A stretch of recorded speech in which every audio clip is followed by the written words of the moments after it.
I'm Susan Page, Washington Bureau Chief of USA Today, and this is Capitol Download. We're joined by the former governor of New Mexico, Gary Johnson, who is the candidate for president of the Libertarian Party. Thanks so much for joining us. Oh, thank you. What a beautiful office. And it was wonderful. It's great. We're at the New York City Bureau of USA Today.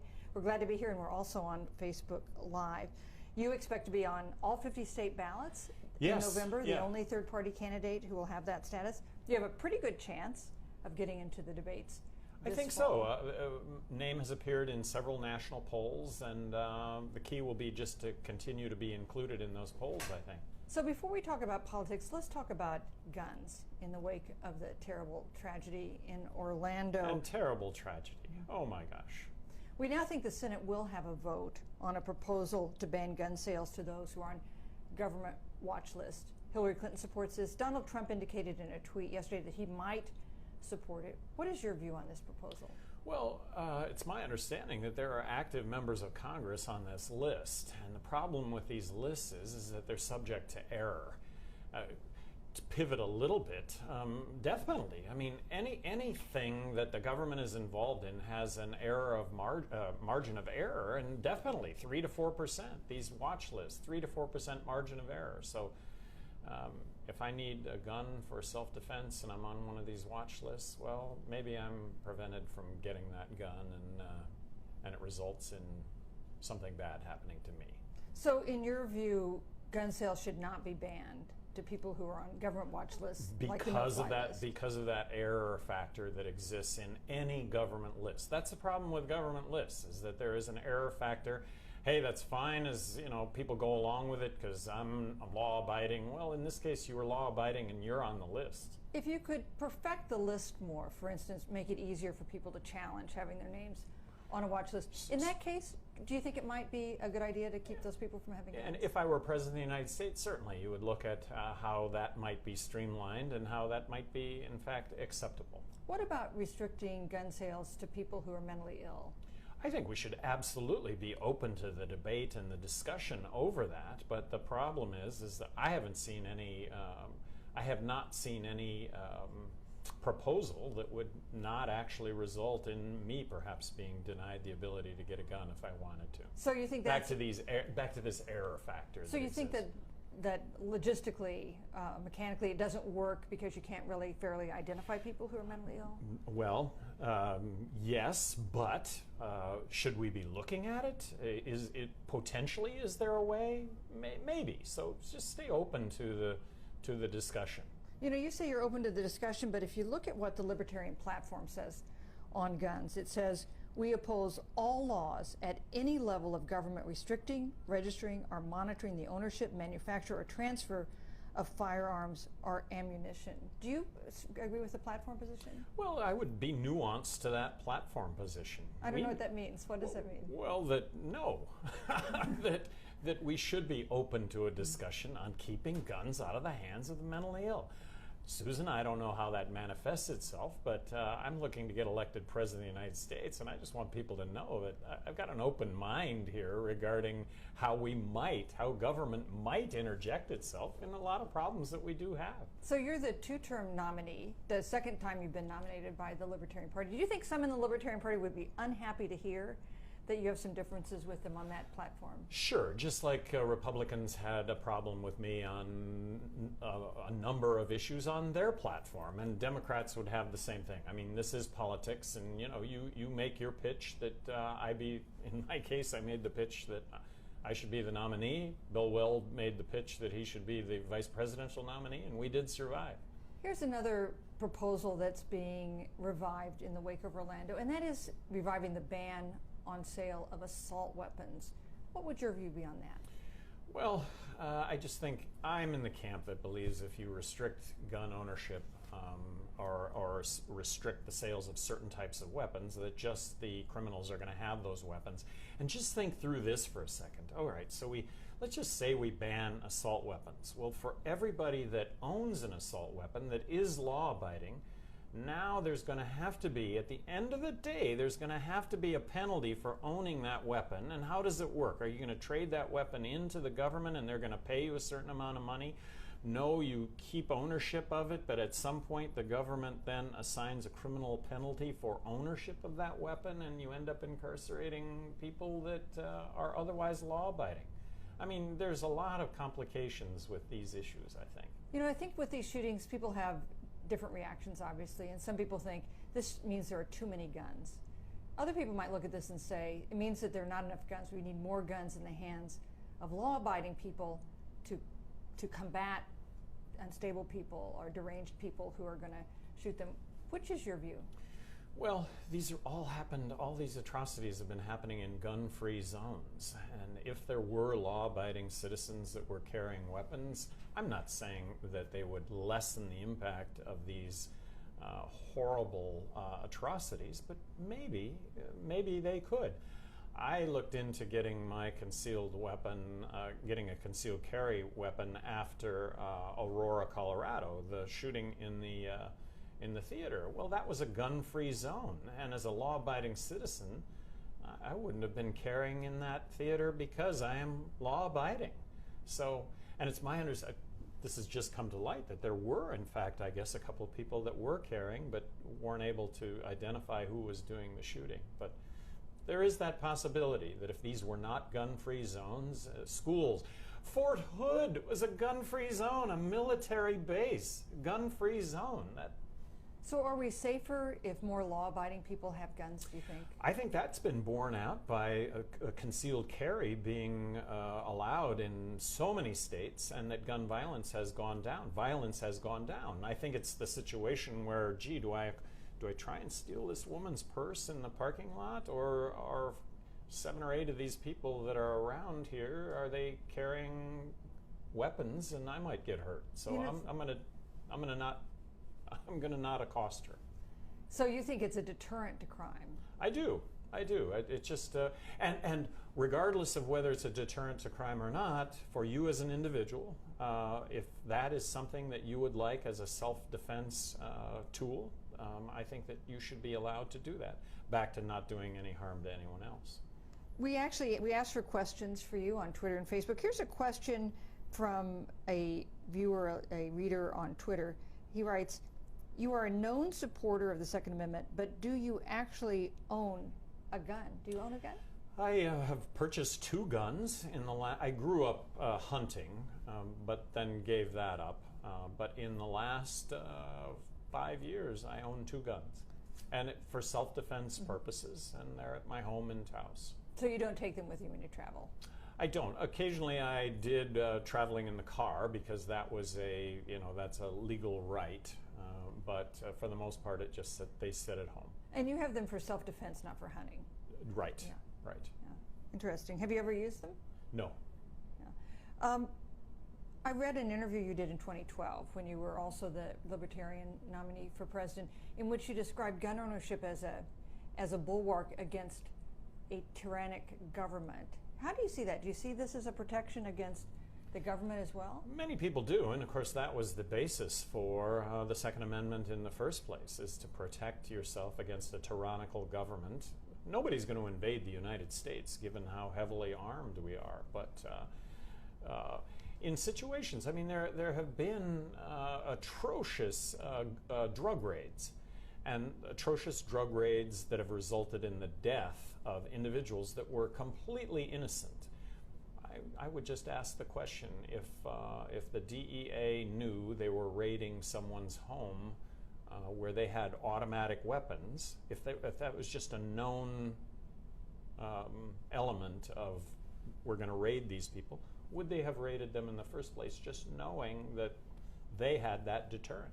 I think some people worry, though, about a gun culture in America seems to get increasingly out of control as more people have guns. And rightfully so, sure. I mean, we all share in that. We all want to do something regarding this. I, as President of the United States, I would be incredibly curious to know firsthand what the FBI found out in these questioning of this guy 3 times. I mean, what transpired? What do they have in mind going forward that they won't repeat the mistake that somehow they let him back out on the, I say let him back out on the street, but that nothing did happen? He did buy the guns legally that he used, apparently. And all of what's being talked about right now would not have prevented him from doing any of this. And went through a background check that's required. Do you think background checks are a good idea? I'm not looking to roll back anything. I'm not looking to repeal anything that's currently on the books. What about expanding them to include gun shows and internet sales? I'm willing to look at. I don't think so. I just understand. I can't point out the particulars as to why I'd be opposed to that, but I just know that so many are, and that again, it gets back to lists, and I'm excluded as a law-abiding citizen from being able to purchase. I know that you hold these positions as a result of principle, but let's talk about the political impact that you think this issue is going to have in the presidential race you're now engaged in. Hillary Clinton takes a more traditional Democratic view in support of more gun laws. Donald Trump may be getting away from the traditional Republican view of opposing them. What's the political impact of the fact that you have a position that is different, perhaps, from the two of them? Well, regardless, it is a principled position. It's something that I believe in, and if you're willing to tell the truth all the time, that also means that you're willing to admit mistakes as part of the truth. So I'd like to present myself as a thoughtful, very thoughtful person, having served 2 terms as governor of New Mexico, and really I have an open mind looking at any sort of legislation that potentially makes life better. But if your position is more in opposition to new gun laws than, say, Donald Trump's, is that an opening for Republicans who would agree with you on that? Well, potentially, but this isn't a position being taken from that standpoint. I think that I think a person should be principled, and secondary to that is, well, it may or may not have the following political ramification. So this has been a weird political year. We now have both. You think? I do. We have both a Democratic and Republican candidate who have negative ratings higher than any presidential nominee in our history. How does that affect your bid, and how does it make this bid different from the one you made in 2012? Well, I think most people in this country are libertarian. It's just that they don't know it, and I am speaking with a broad brushstroke when I say most people are fiscally conservative, and socially, whether they're conservative or whether they're liberal, they really don't care at the end of the day, as long as it's not forced on somebody else. And so I think that that's a unique position: fiscally conservative, socially accepting, liberal, tolerant. And add to that, though, our military interventions, and somebody standing up and saying, look, these military interventions have resulted in a less safe world. There are unintended consequences every time you go into a situation where it's 50% on one side, 50% on the other side, and we take a stance and we alter the course of a country. I reject the fact that libertarians are isolationists. Libertarians are not isolationists. Libertarians are non-intervention. Look, we shouldn't be involved in other countries' affairs. We should allow other countries to determine their destinies. And we get involved in atrocious situations where there's atrocity being committed by this dictator. We go in, we take the other side, and lo and behold, the situation is as bad or oftentimes even worse because of the new regime that moves in. You're the 2-term Republican governor of New Mexico, and your running mate, Bill Weld, was the 2-term Republican governor of Massachusetts. And serving, both of us, serving in heavily blue states. In blue states, well, how does that work? And we each got reelected. So I think that's a real appeal, in my opinion. So with those Republican credentials, and with some Republicans uncomfortable with Donald Trump as their nominee, is there an opening there? What can you do to convince Republican voters to support you and Bill Weld and not Donald Trump? Well, that we are absolutely the small government guys, but on the Democrat side, we're absolutely about people being able to make choices in their own lives, as long as those choices don't adversely affect others. So in the polls where my name has appeared, they've actually determined that I take more votes away from Hillary than I do Trump. I do believe that come election day, it'll be equally from both sides. Do you think each of them is qualified to be president, would be an acceptable president for the United States?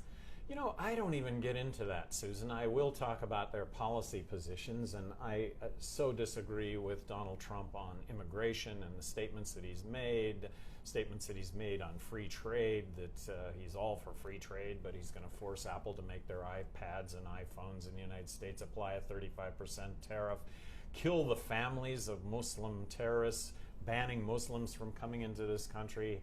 Hillary, really, it's going to be about more government. You know, government is the solution for everything. Free, well, somebody pays for free. Democrats, Hillary, they don't seem to understand what it is to balance a checkbook. And then I think that Hillary has been the architect of our foreign policy, and that will continue, and she will be as hawkish as anybody that has ever occupied the presidency, and it's not going to result in a safer world. So you find them equivalent. You wouldn't target one over the other? I would not target one over the other, no. And I don't believe Hillary's guilty of criminal intent on her emails or Benghazi. There's not a criminal intent involved. Here's another question we got on Twitter. Brian Simpson wrote, how do you plan on getting enough money to get your ideas out? You can't expect Trump's free media. So what's your plan as this election goes forward? Well, we do need to raise money, and relatively speaking, our online fundraising has dramatically increased. Now, that's very relative to the two major parties, but also we need to raise money, and that's something that Bill Weld really enjoys doing. It's something that I just find... He enjoys raising money? He enjoys raising money, and it's something that I'm incapable of doing, so maybe we have a good partnership. Is he going to use some of his own money? No, I don't either. Neither of us have the amount of money that it would take to run for president of the United States. It goes way beyond that. But we are planning a partnership. It's like two for the price of one. We're not planning separate staffs because that creates barriers. And I do hold Bill Weld up on a pedestal. He was really a political role model for me. You talked about your appeal to some Trump supporters, also to some Clinton supporters. Some people think you have the potential to be appealing to millennial voters who were, many of them supported Bernie Sanders, now have to consider Hillary Clinton, in part because you're a longtime and the most prominent supporter in the country of legalized marijuana. Is that a good issue for you, do you think? I think it's a litmus test for having a brain, myself. And when 56% of Americans now support legalizing marijuana, and no politicians outside of Bernie Sanders and myself support legalizing marijuana, and I'm talking now at the congressional, gubernatorial, senatorial level. It's amazing. It's an unbelievable disconnect. Why do you think they don't? Well, it's all about getting elected as opposed to doing the right thing, and very quickly, look, marijuana products medicinally directly compete with legal prescription drugs that kill 100,000 people a year. There's not been one documented death due to marijuana, and I have always maintained that legalizing marijuana recreationally will lead to less overall substance abuse because it's so much safer than everything else that's out there, starting with alcohol. The campaign to legalize marijuana in Colorado was a campaign based on marijuana is safer than alcohol, which it is. You yourself were a user of medical marijuana. Tell us why. Well, it did relieve pain, and recreationally also. Now, it's something that I have stopped. I have not had a drink of alcohol in 29 years because of rock climbing and the notion of being as immediate as you can, being the best that you can be. And in that same vein, I've stopped using marijuana of any kind, but I do not want to cast judgment on anyone who uses either one of those substances to take the edge off the day. Just use those substances in a way that doesn't put other people in harm's way. So don't get behind the wheel of a car. 29 years since you had a drink of alcohol. 29 years. How long since you used marijuana? It's been about 7 weeks now. 7 weeks? That's not too long. No, it's not. But it's something that I made a decision, and I'm not casting judgment on those that do, because we're talking about 100 million Americans that do indulge in marijuana, and I have no issue with your indulgences. Back to your choices in life, and for me, it's just a personal decision that I want to be completely on top of my game all cylinders. And is it your plan not to use marijuana until the election's over? Well, actually, I've made a pledge to not use marijuana in office either, and that's something that I also did as governor of New Mexico. I did not use marijuana as governor of New Mexico. But during this election period, are you not going to use marijuana not during the election Yeah. period, nor if I'm elected president. And there is that possibility, Susan, of getting elected president, but I've got to be in those presidential debates, and starting off with our conversation, got to be in the polls. So the line that the Commission on Presidential Debates has set is 15%, and some qualifications that you already meet, being on all 50 state ballots, for instance. But you need to be fit at a 15% margin threshold in national polling. You're now at about 10%. I think they came out with an average that we're at about 10%. So it's amazing that for the amount of money and resources that we have, that we're at this level. Now, I understand that any third name, because of the discontent or the polarization of Trump and Clinton, any third name would be registering, but anybody's not on the ballot in all 50 states, and anybody isn't two former governors, presidential, vice presidential, Republicans serving in Democrat states. I mean, I think that there's a scrutiny that goes along with 10%. That scrutiny is happening, and I think the records really show that if we were elected, we'd do an all right job. Do you think the 10% you're getting now reflects people who just can't bring themselves to vote for either Hillary Clinton or Donald Trump? I have to believe that that's part of that's part of it, but because that level, that 10% brings about a scrutiny, now it's going to go beyond scrutiny. It's going to go to actually, oh, gee, this is an attractive looking ticket. That's what I think. Do you think if you get kind of close to 15 but you aren't quite there, that it's going to be possible to pressure the Commission on Presidential Debates to let you in? That's a very real possibility. That first of all, the Presidential Debate Commission says that you have to be at 15% in the polls, but they don't identify which polls you have to be in. So I think there could be a lot of change, adjustment on their part, really from a standpoint of fairness. Shouldn't any party that's on the ballot in enough states to mathematically be elected, 270 electoral votes, at least be included in the polls? So in 2012, that would have included the Libertarian Party and the Green Party. I know that victory for you will be winning the White House, but are there measures of success you hope to reach, even if it's not possible to win the White House? Yes, and I think it also hinges on being in the presidential debates. If you're in the presidential debates, you're going to be representing 25 million people, and the eventual winner, whether that's Trump or Clinton, they're going to have to pay more than just lip service to what it is I'm saying, because they're going to want to garner that support for re-election. I mean, that's just the nature of politics. And looking beyond this election, whatever happens in November, it's been a long time since a third-party candidate won. In fact, in modern times, a third-party candidate has never won, although sometimes affected the outcome of the election. Are you comfortable if you end up affecting the outcome of the election without winning, if you draw enough votes? Completely. I sleep really well. And do you think we are at a kind of an inflection point in our politics in terms of the two-party system? I do. I think that the two parties have come to represent the extremes of the two parties, and the two parties are the minority party currently to independence.